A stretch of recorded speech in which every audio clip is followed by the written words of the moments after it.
Okay, so let's have another example. No? Example number 2. So we have here our Boolean algebra equation. Okay, so we will make use of De Morgan's theorem to simplify, or together with Boolean algebra rules, to simplify this particular equation.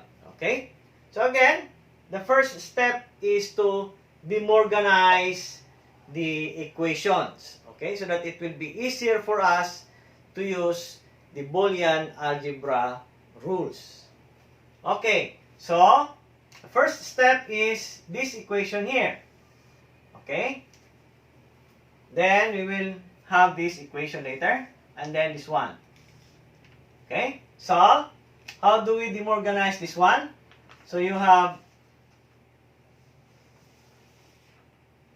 x bar.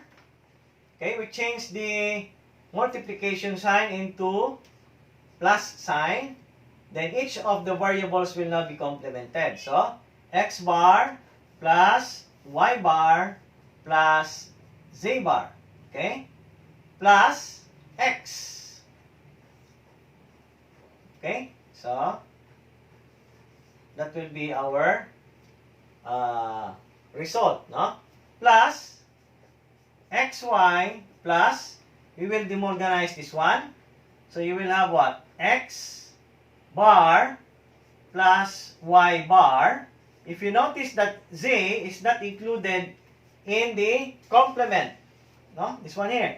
So z is not complemented. So this x and y complement will just be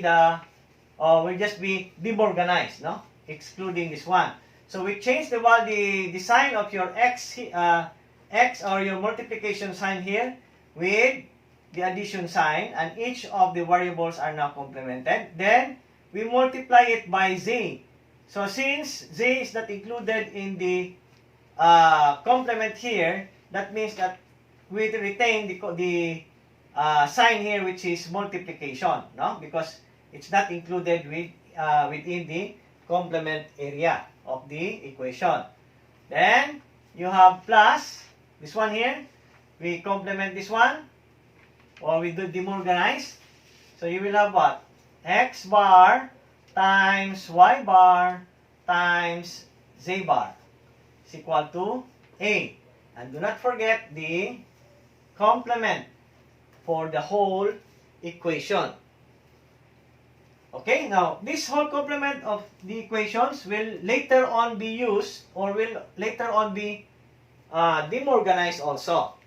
Okay, when it is already or the equation is already almost simplified. All right. So in this case, we just remove the parentheses because the signs here are all plus signs. So you have x bar plus y bar plus z bar plus x. Okay?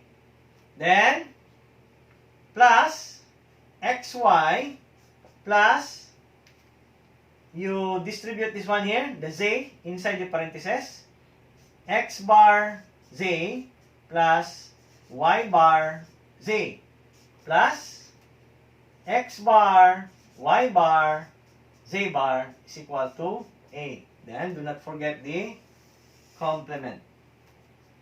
Alright? Then if you notice that this one here and this one here are or can be simplified using some Boolean algebra rules, no? So we have what? X bar, we rewrite this one, plus y bar plus z bar plus, what is x plus xy? That is rule number 15, right? So x plus xy becomes x, okay? Plus x bar z plus y bar z plus x bar y bar z bar is equal to a. Then do not forget the complement. Okay? So ato lang tagsa-tagsaon pag simplify para mas dali ninyo masabtan. Then, you have what? This one here. X and X bar. What is X and X bar? X bar plus X is equal to what? What rule are we going to use in this particular case? So, you have X or X bar plus X is equal to what? You have X bar plus X. If X is equal to 1, 1 bar plus 1. So you have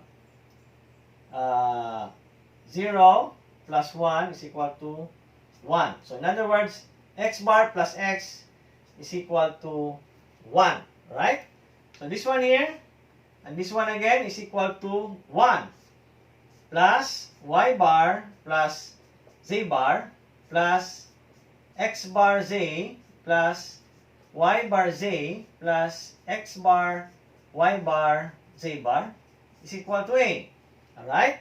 Now, we still have the complement that is equivalent to A. Now, according to our rule, you have any variable or variables added to 1 is equivalent to 1. Okay? So, in other words, 1 here added to any of the variables, the answer is 1. Right? Then, we still have the complement is equal to A. Again, what rule is that? That is rule number 1. Diba? Or, if I am correct, that is rule number 1. Any variable or variables, or rule number 1 or 3, I believe. No? Anyway, just try to find what rule is that, wherein it says any variable or variables added to 1 is equivalent to 1. Then we have 1 here, complemented is equal to A. So in other words, 1 complement is equal to 0, that is equivalent to A. So therefore, A is equivalent to 0. So the ladder diagram, the logic circuit equivalent for this is wala. Okay? So the representation of this, when you represent that with circuit, that will just be that means that the output A is grounded, no? Connected to 0. Okay? That's how to simplify the equation.